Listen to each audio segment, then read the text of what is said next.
recent spate of attacks and killings, Ghanaian MPs fear they may be the next target to the perceived contract killings by some unscrupulous persons and have appealed to leadership of the House to provide them with personal security. To conclude by reiterating the need for all members of Parliament to be provided with personal security detail just as the executive and judiciary are.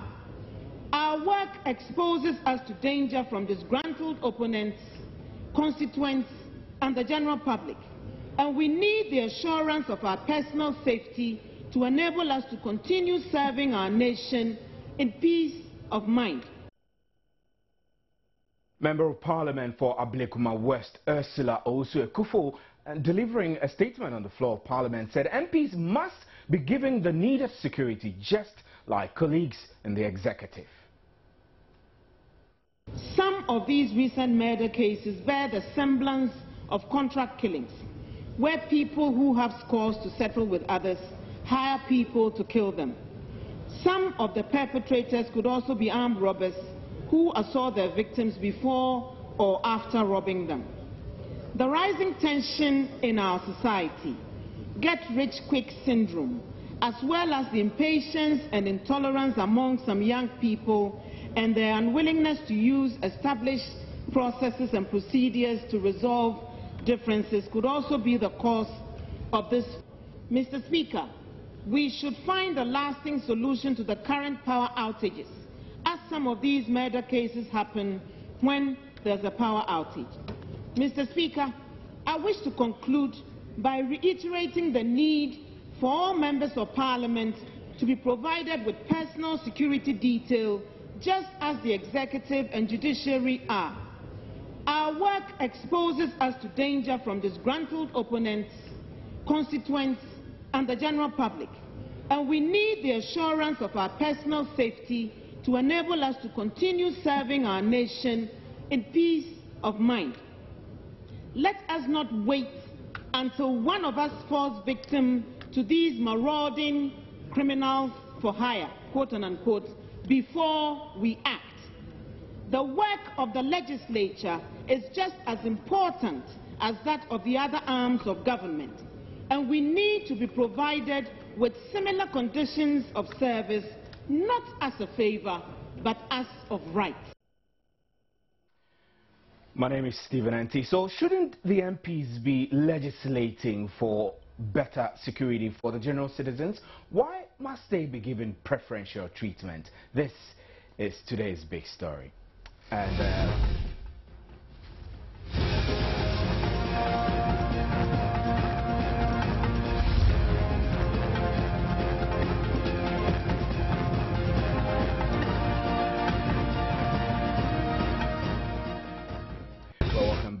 my name is Stephen Enti, and this is today's big story. Let's get on to the phone lines now and do some discussion on this. David Agbe is joining us. He's the Executive Director of the Ghana Institute of Governance and Security. Good evening, sir, and thanks for joining us on today's big story. Thank you so much, Steve.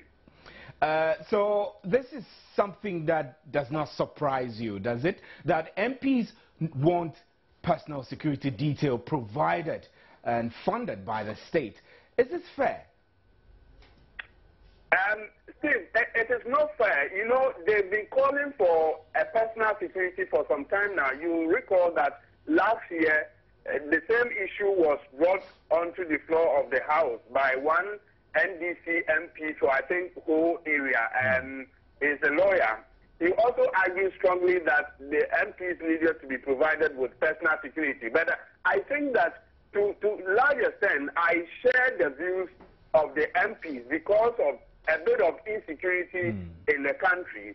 And more to the point, when they are calling for personal security, I think that they are being unfair to the generality of Ghanaians. They are not calling for, security for all of us, but they are looking for their common interest.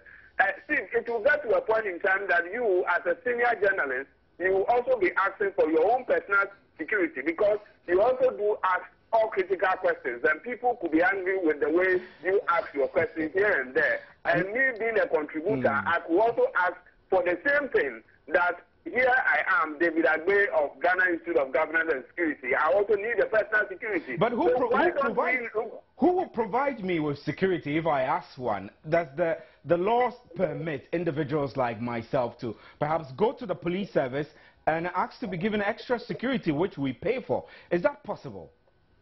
That one, you will even be paid. You will even pay for it. You will even pay for it. So what I am calling for, or what I am trying to say, is that why are they not arguing on behalf of the country by saying that every human being in this country is a valuable being, and therefore the government and the police service and military people need to ensure that they provide us with a good security where everybody will be safe in this country, rather than asking for their own interests alone. I mean, these incidents which are happening in this country are not, okay at all. It is not palatable. And recently, you've been monitoring from the grounds that the musicians in this country, you could realize that there could be some power struggle among the musicians and the producers in this country. And that was why some of them were murdered, or to say allegedly, some of them were gunned down. And so I thought that the parliamentarians could be arguing on behalf of everybody to ensure that everybody becomes safe. And within the sub-region of West African continent here, I must say that we are all not safe at all. Here we are that we have, proliferation of small arms being, saturated in the continent. We have almost about, 10 million AK-47 circulating within the West African sub-region. And so we need to be careful by protecting everybody getting the benefits of food security. And that is what we need to be arguing about, so that everybody will be safe, everybody will go to his work and come home safely, and will be able to say that, yes, I am paying a tax, and which the tax are being used to protect me and protect my property. That is what the MPs need to be doing, rather than looking for their own, selfish interest of getting personal security here and there. It is not fair to the generality of Ghanaians. Right, David. Let's look at it in terms of cost for governance. I mean, there are those who say that governance is expensive. So if we are to maintain, say, 275 MPs and put them on personal security, that will come at a huge cost. Now, in the event that, let's say, Parliament passes a law or ruling that mandates that the National Security or Police Service should provide the security, would you not say that it will be perfectly in line with the requirements of governance? Not at all, Steve. Recently, we have been monitoring, even the banks. The banks are now crying that now the police administration is charging the banks heavily. Every policeman that will come and guide a bank is to pay almost, they pay them 700 Ghana cedis, including the rural banks, which a lot of the banks are not comfortable with it at all. So when they are going to provide same security to our MPs here and there, and they will be able to charge every person 700 Ghana cedis, will they be able to pay, or is this the state which is going to foot all those bills?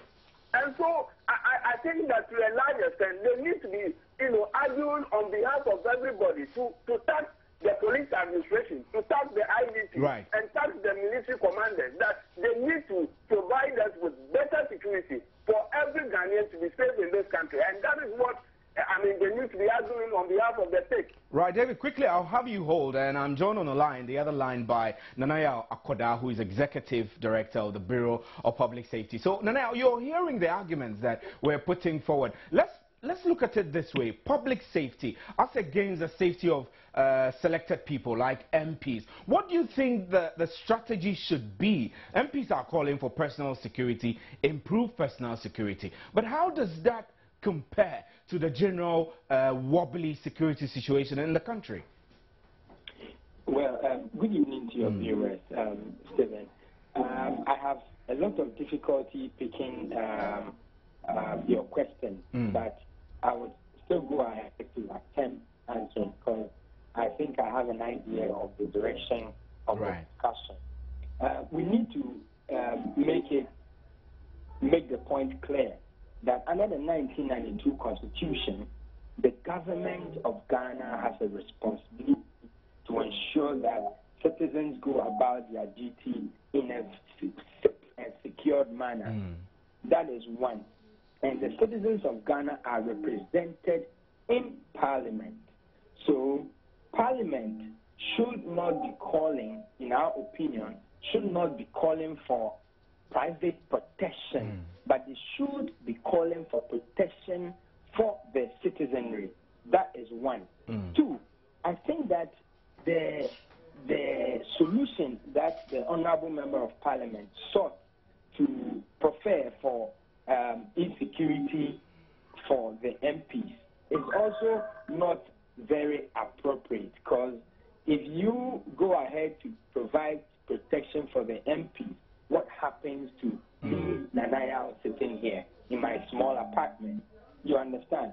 First of all, we need to appreciate, under the Strategic National Policing Plan of the Ghana Police, it is in there that on the average, 230,000 cases that are reported to the police, only about 20% of such cases are thoroughly investigated and cases appropriately closed, which means that 80% of criminals are still living on the streets with us.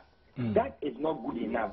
So I think that the direction of Parliament should be to conducting a critical audit of the police operation, or get the top hierarchy of the police service to conduct a critical audit of their operations to determine what accounts for only 20% of all cases being investigated.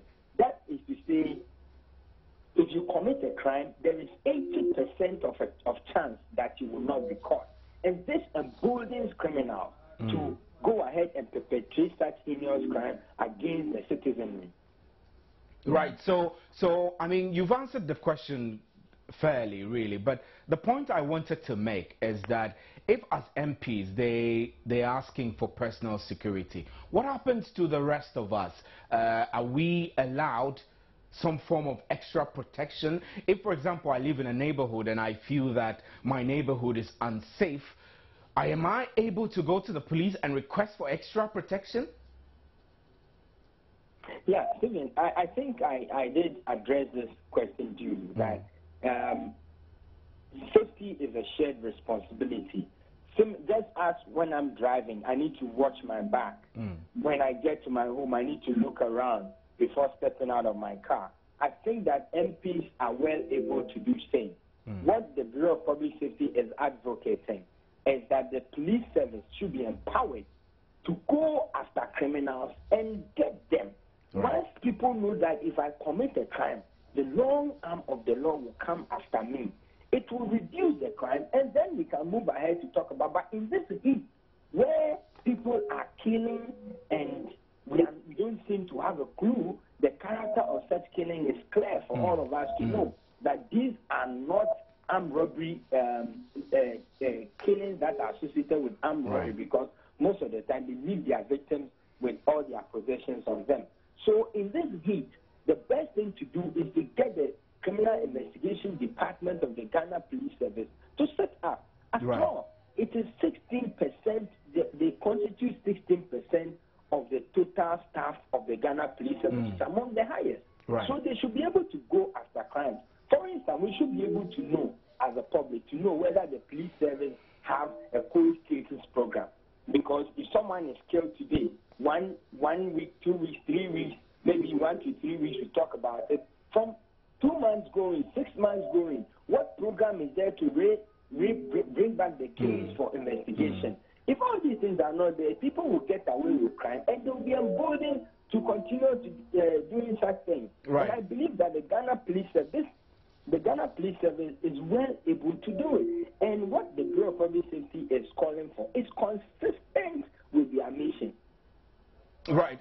So let me quickly go back to David. David, if you're there, the key question now is that, do MPs need security? If they do, to what extent should they be protected, and at what cost? Steve, the MPs, they need security. Just like all of us, we all need security. They should not say that it is their job alone that deserves a bit of security. All of us need security. And so what they should be arguing for is that the security apparatus or all the security service needs to wake up to their mandate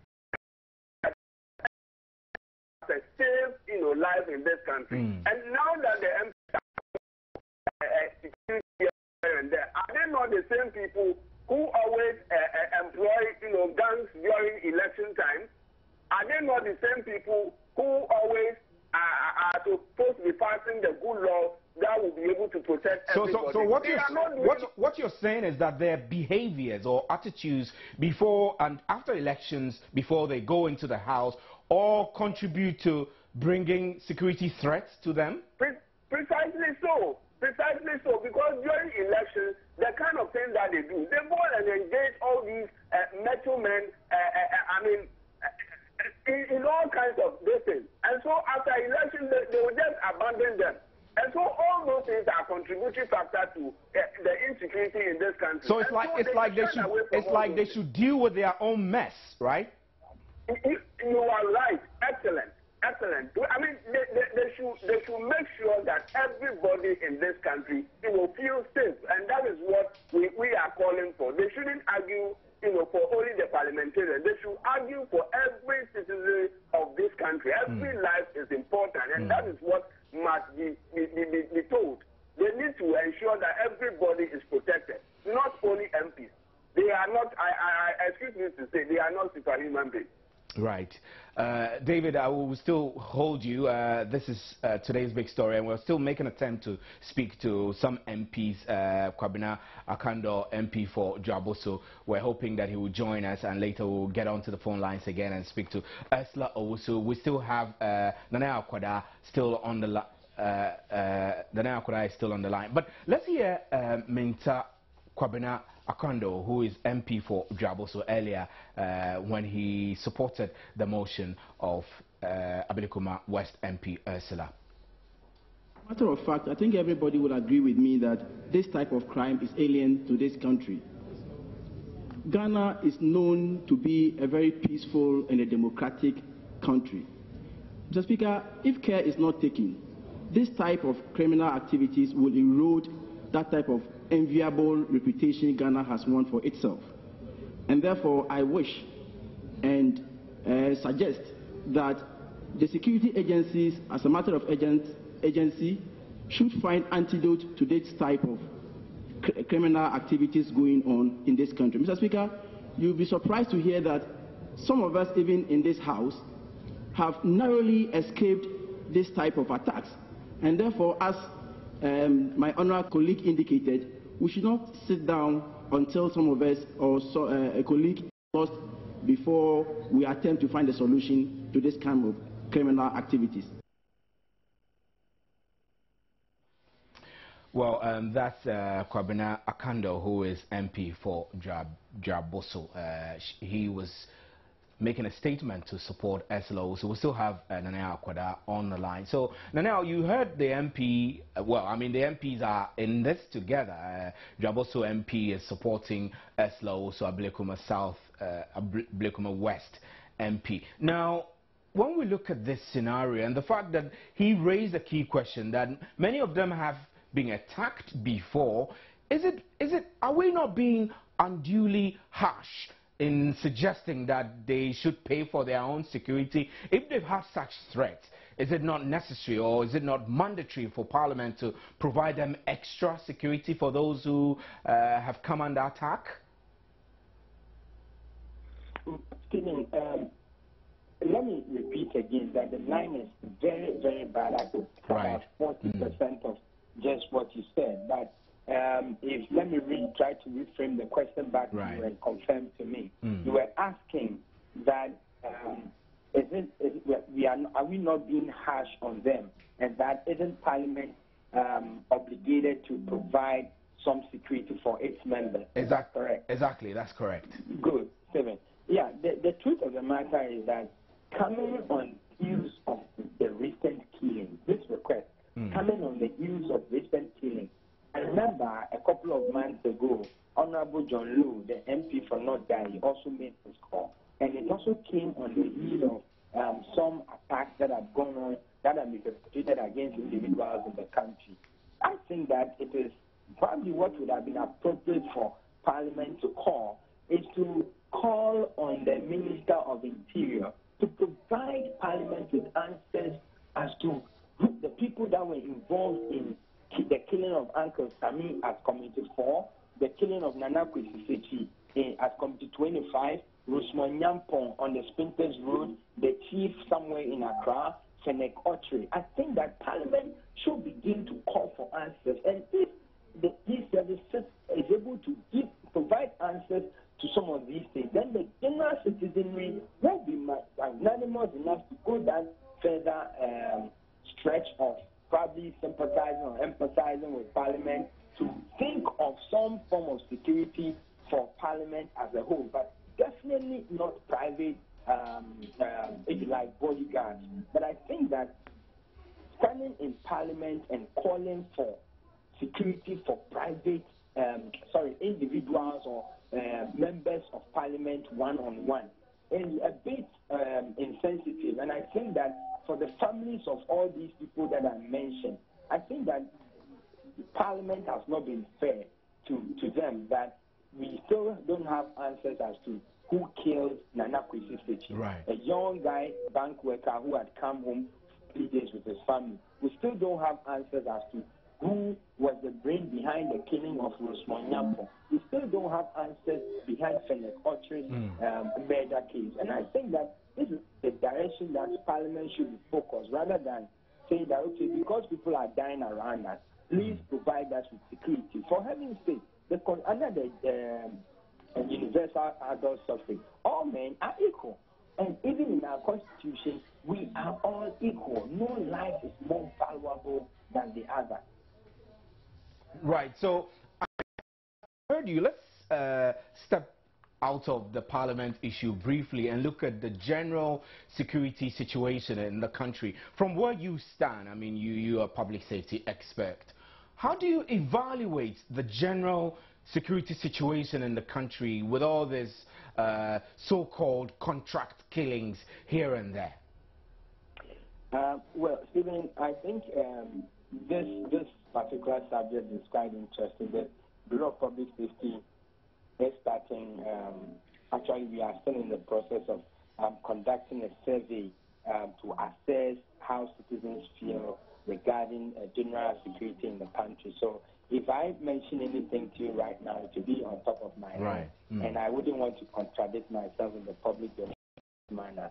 But having said that, I think that on the face of it, one major threat to public safety in this country now is road accidents, road crashes.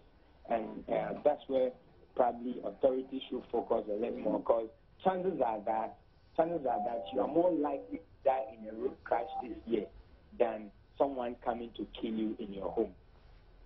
Right. Nana Akoda, we're very grateful for your time, and we still have David Agbe still on the other telephone. So David, quickly, I'll give you a minute or two to wrap. Now, the issues we've been discussing, security for MPs, and against the fact that there need to be a general improvement in security across the country for the general citizens to feel that they are safe, not just MPs. Moving on, I mean, what do you think the approach should be? I mean, recently there have been killings here and there. Everybody feels unsafe. In Ashanti region, the regional commander is clamping down hard on armed robbery and trying to arrest the issue of small arms. Where should we be looking for solution in this manner? Thank you once again, Steve. The reality is that the leaders, that is Parliament, the executive, and even the president, the failure of leadership to act will be a serious matter. So the leadership need to act, and the followers will also need to embrace any measures, any laws that they will be able to, bring to the fore.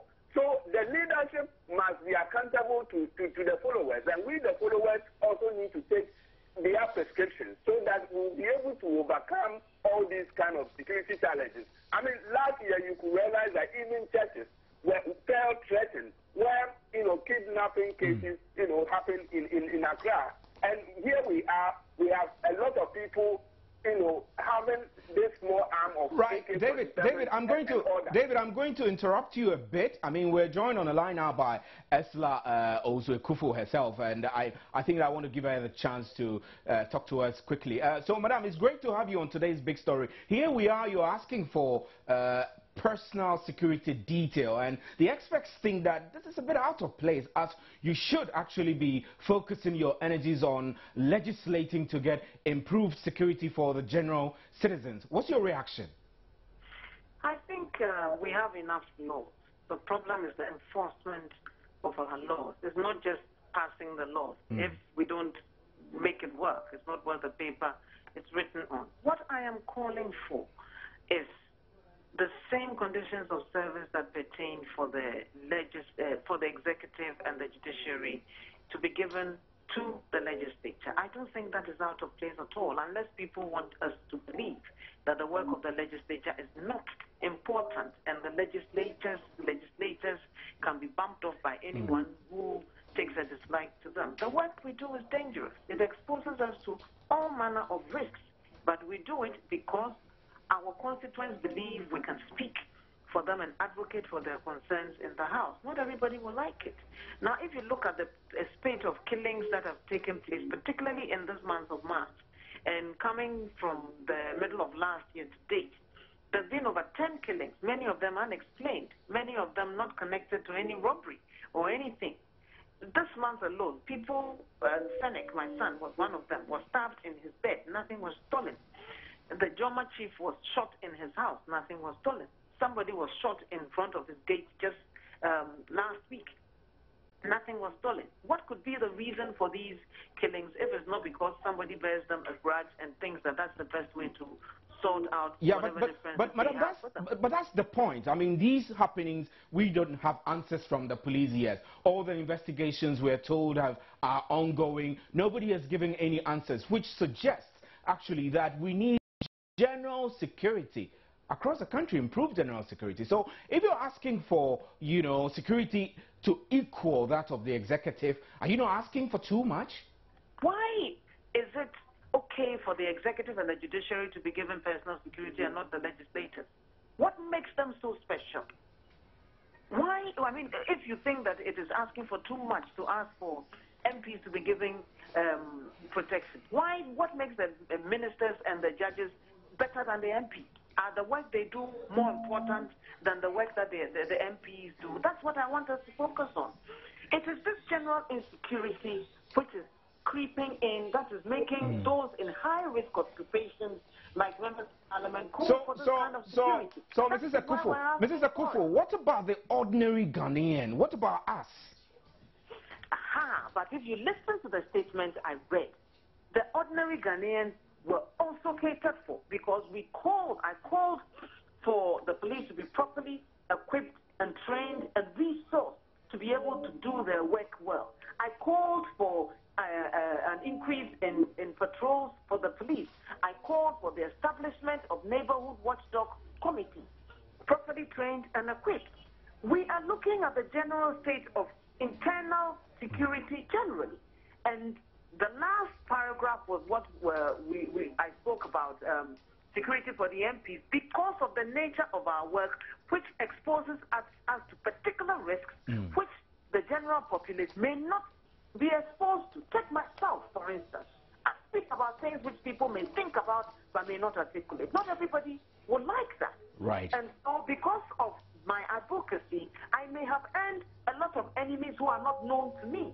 Now they realize that, okay, I don't like the shape of this woman's nose. I can hire somebody to bump her off. Right. Somebody just pointed out to me that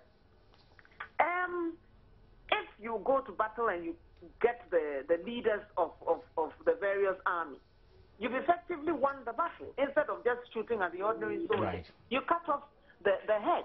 MPs were elected by their constituents. 36,000 people voted for me to represent them in Parliament. If you cut my head off, you've made them leaderless. If right. You kill any ordinary member of my constituency, and touch wood, I'm not asking for that to happen. Right. The we are very impact grateful. will not be as great. That is why we're calling for it. We're Right. leaders of our constituencies. We deserve special protection, just like the ministers and the judges do, because of the nature of our work and the peculiar risks we're exposed to. That's not too much to ask.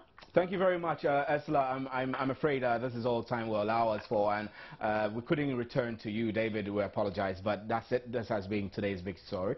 We'll take a break. We'll be right back with an interactive segment. Stay with us.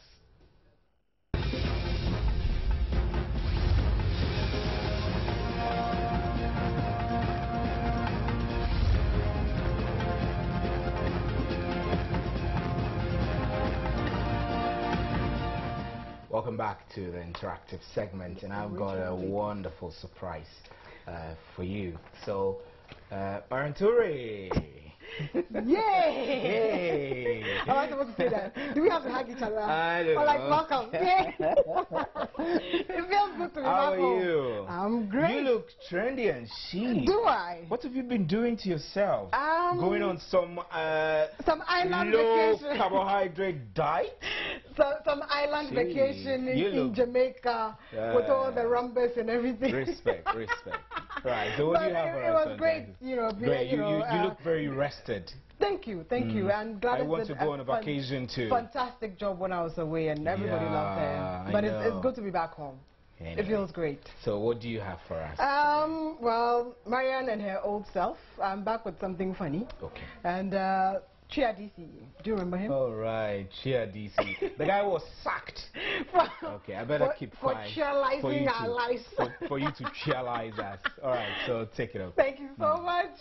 Welcome to JN Interactive. My name, as always, is Marian Toure.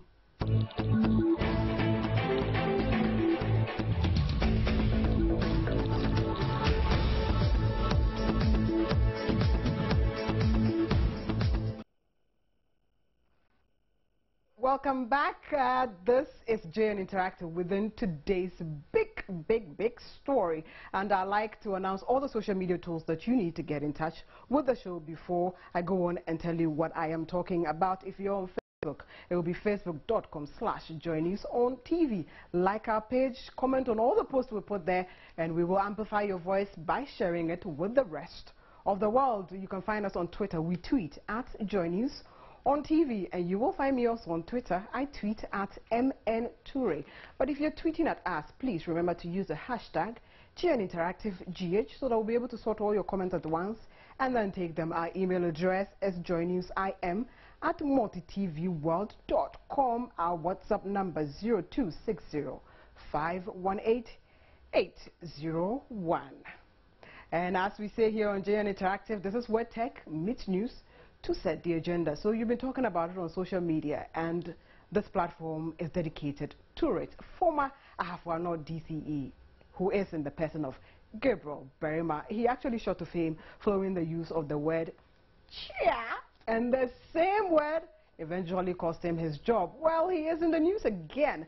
Now, the NDC wants Gabriel Berima reinstated, according to General Secretary of the NDC, Sieduin Ketia, who we all know as General Mosquito. The decision, if left to stand, will not only amount to serious injustice to the DCE, but will seek to dampen the enthusiasm of other DCEs. And we are asking, what are your views about NDC's position? Do you want Gabriel Berima to be reinstated? Well, let's get interactive. But I think we should begin by watching that famous Chia video. We have been given the platform to talk. We are now platform. Because I don't want I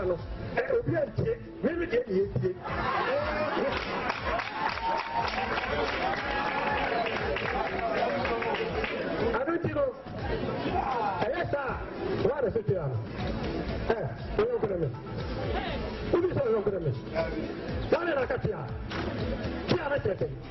What do you mean by here? What do you mean by here? I'm a citizen. Then you sit somewhere and behave like you are talking to your co-equal. Am I your co-equal?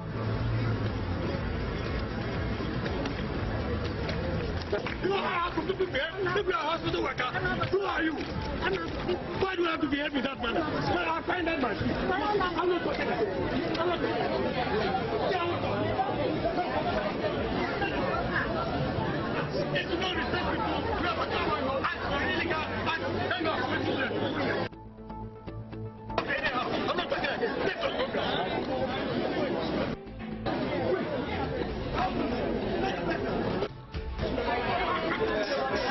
Give us some money,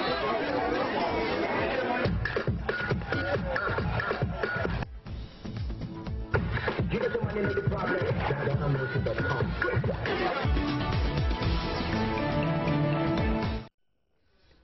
So did I hear anybody at home say chia? Who are you? Are you Michael Hiko? You can't sit at home and keep saying chia. I think it's funny, but you know, chia has since gone viral and remains a very popular word. If you go to Twitter, you can just hashtag chia, and everything that has been said about chia will come up. Even the president, you know, could not resist using chia himself. Take a look at this. Order. I'm not your curriculum.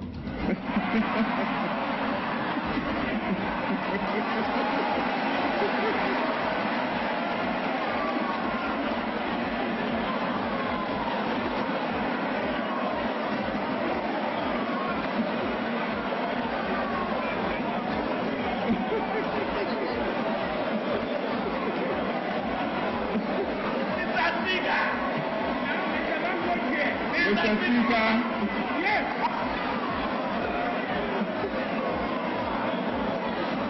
Mr. Speaker. Mr. Speaker. Mr. Speaker. Who said chair?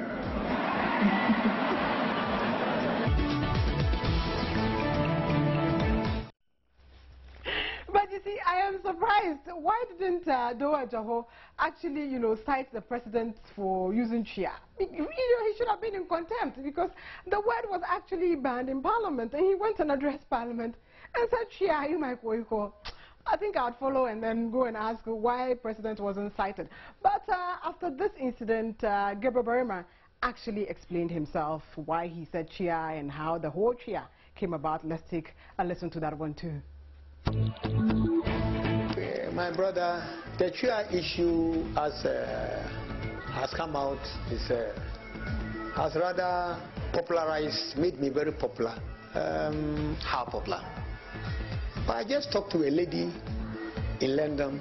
But I was able to see her picture on the phone, so that means that she was also seeing my picture on the phone. He said he has been privileged to be talking to the chia man, the man that chia came from. And he was very happy. He said she's a Ghanaian. She told me anytime he visits Ghana, he will find time to visit me. How does that make you feel? Oh, it makes me very big, because how would have a lady in London could have heard of me had it not been this issue? I don't think anybody at all from abroad, and there are a lot of friends who have been calling to congratulate me for what I've been able to achieve so far. And I think it has boosted my morale, and I've never regretted for the fact that people call me Chia. I've never regretted for that.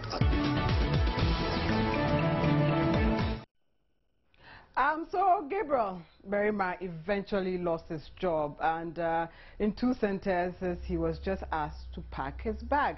The NDC has, you know, identified Gabriel Barima as an anti-corruption campaigner, and it has also been stated that Gabriel Barima had not received 1 CD by way of salary payments during, you know, his 20-month stay in office, and resisted all temptations, you know, to touch the Assembly's resources. That is commendable. Gabriel, you know, has really die-hard support. So we've been asking you what you think of the NDC's position, and should he be reinstated. I was hoping that we'll be taking your comments now, but before we go and take your comments, our dear Sarah has been on the streets of Accra, and she has been talking to some of you about Chia DCE and whether he should be reinstated. Let's take our last video blog, and when we come back, we'll do some comments that I've been dropping on social media. Thank you, Miriam. The NDC is calling for the reinstatement of Gabriel Berma, also known as Chia DCE. The question is, should he be reinstated or not? Yeah, I think he should be reinstated back to his position. It would be very annoying when the guy told him about the Chia thing. He was holding the program when the Chia came into the program. He should have said that during when he was giving the speech. Yeah. So I think he should be reinstated back to his position. As we look forward as a country and to recollect what Kwame Nkrumah told us in the previous years, that before this country can develop, we must change our attitude. That kind of big statement he came out with is something I don't think is socially acceptable. So I believe there's no way for him to come back again. Maybe you don't know what happened before they bring this issue came out.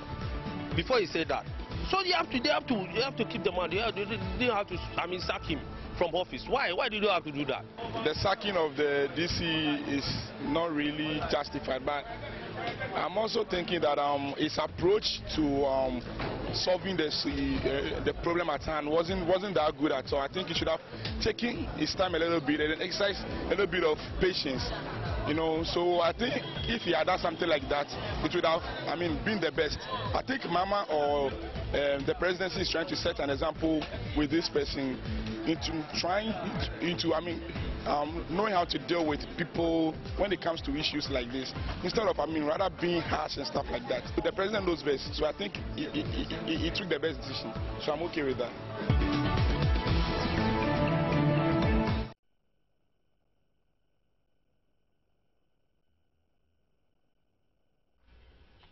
So you have been talking, and we have definitely listened to you. If you're just joining us, we're talking about, if we can call him the Chia DCE, Gabriel Berma, who, was fired for saying Chia after, he gave us a good laugh, especially when we were going through very tough times.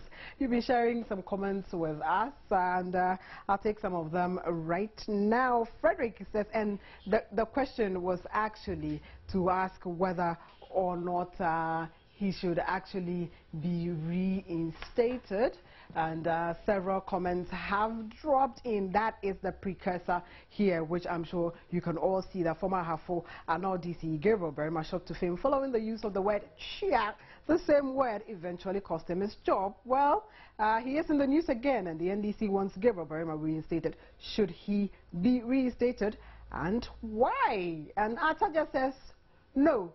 Chia. Why? Kwesi K says, I think he should be reinstated because the president also used Chia in Parliament. To me, I think the Queen of England should be petitioned to add the word Chia to the English language. Chia, ide, ede, oh, ede keke. Oh, I see, nice. Emeso de keke. Nuwakpo says, God knows Billy. If the president himself endorsed Chia, why not reinstate him, since everybody in government is confused? Chiapa nosomiasis has infected everybody in Ghana. He should also learn to control his anger if he succeeds. Enoch Colley says, for what reason? That the president who fired him did not think through before firing him? Aseadun Ketia and Co should please give us a break. Johnson Obengampofo, he should, because the president himself used it, not anywhere than the Parliament House of the nation. If not, then the president should resign for using Chia. Pepsi just says, And then myopia, right. Some of the names are so fantastic. This is one of the things I missed when I was away. Myopia says he has nothing to offer. How on earth can you say Chia has made you popular?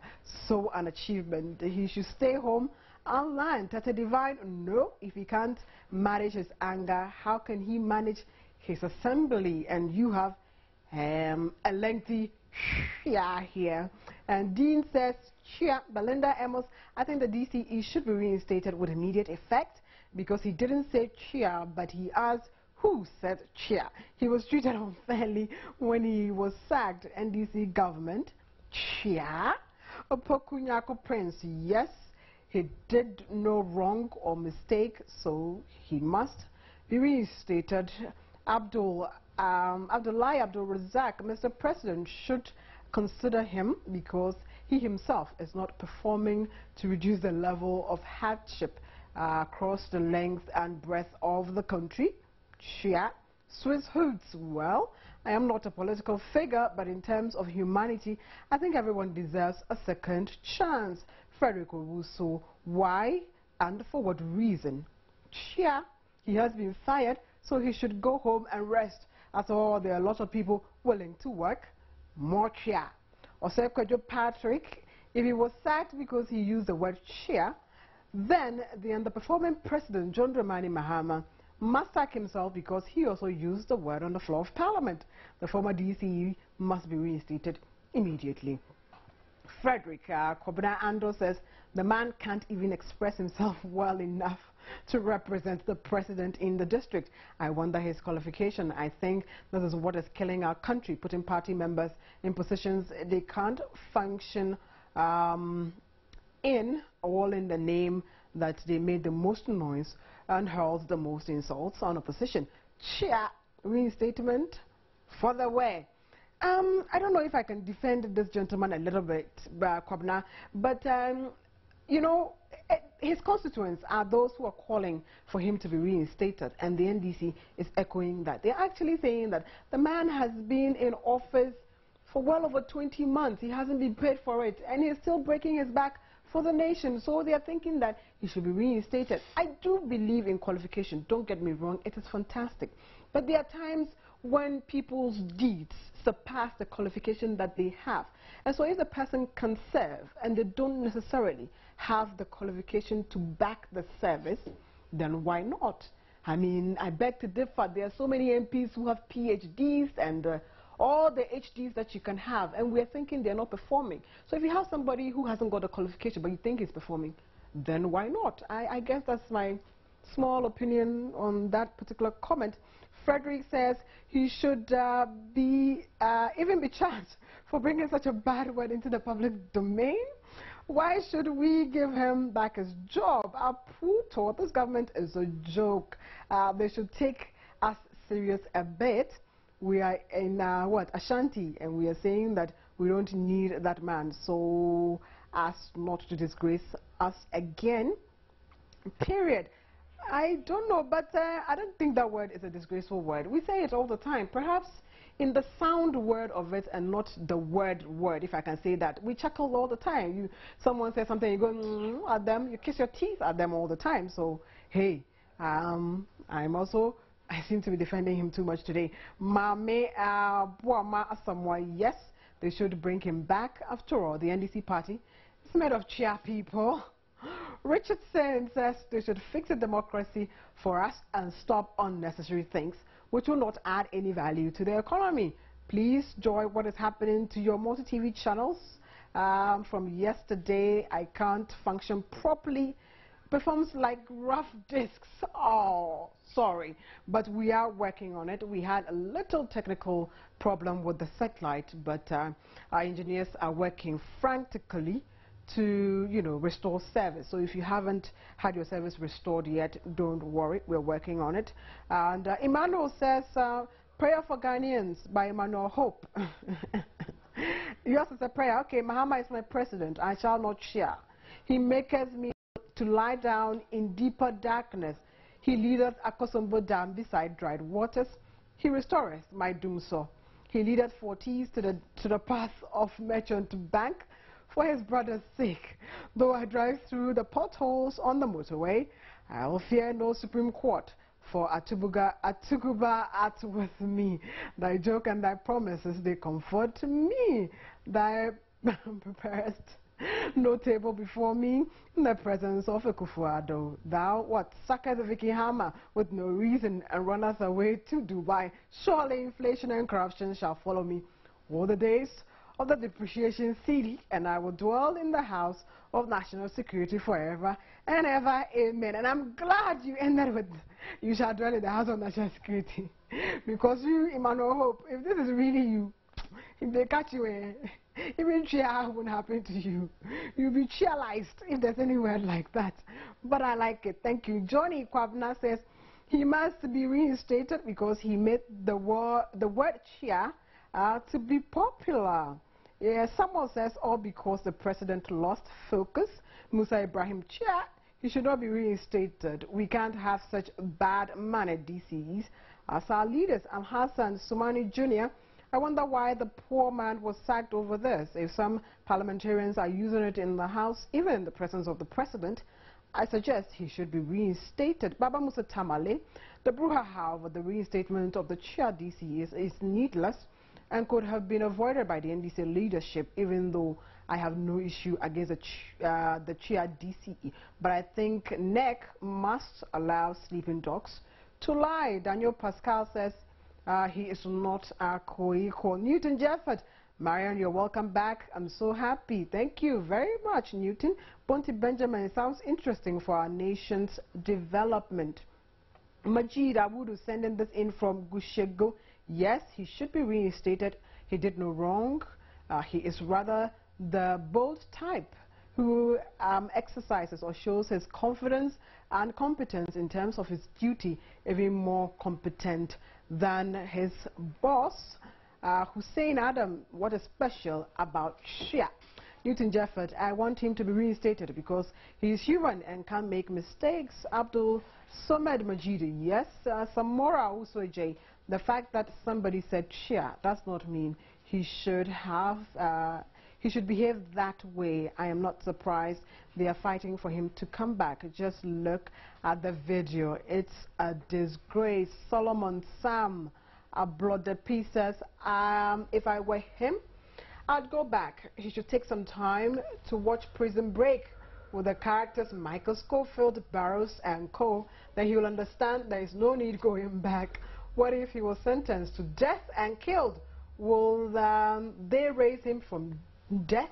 I think that's what you want to say. If the country fails to be there for him, what is the guarantee now for his safety? Bright says, yes, I think his job should be given to him because I see nothing wrong with his chair comment if only he is delivering to his people. Baba Musa Tamale, the brouhaha, I think I read this over the reinstatement of the chair DC is needless and could have been avoided by the NDC leadership, even though I have no issues against the chair DCE. But I think NEC must allow sleeping dogs to lie. Marian Ture, why have you left JN Interactive? Anyways, welcome back.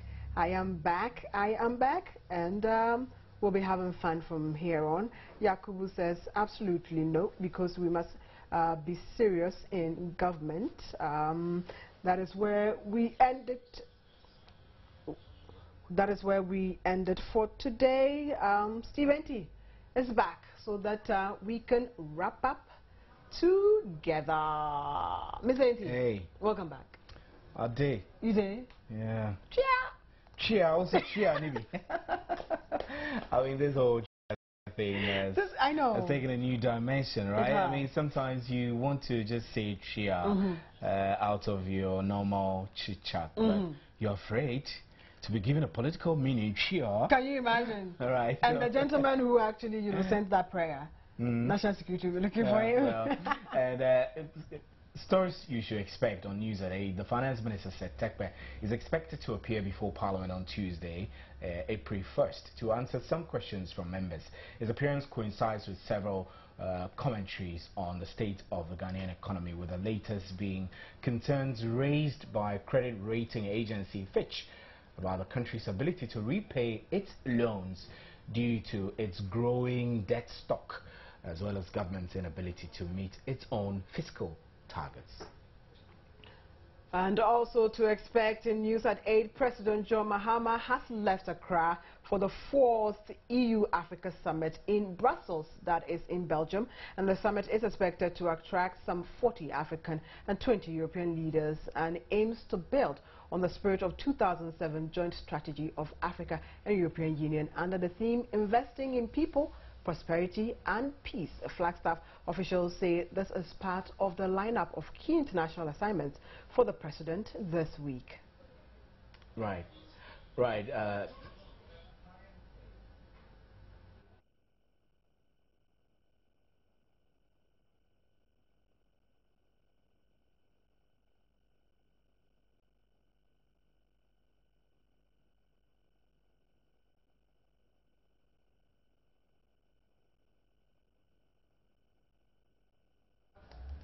Hey. I know. You know, Chia became so popular.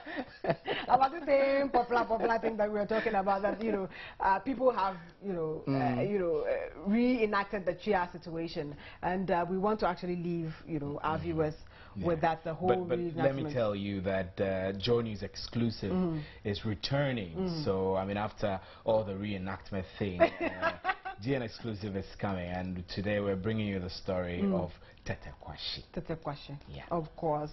So that's where we drop the curtain for today. My name is Marian Toure. And my name is Stephen Anti. Have a good evening.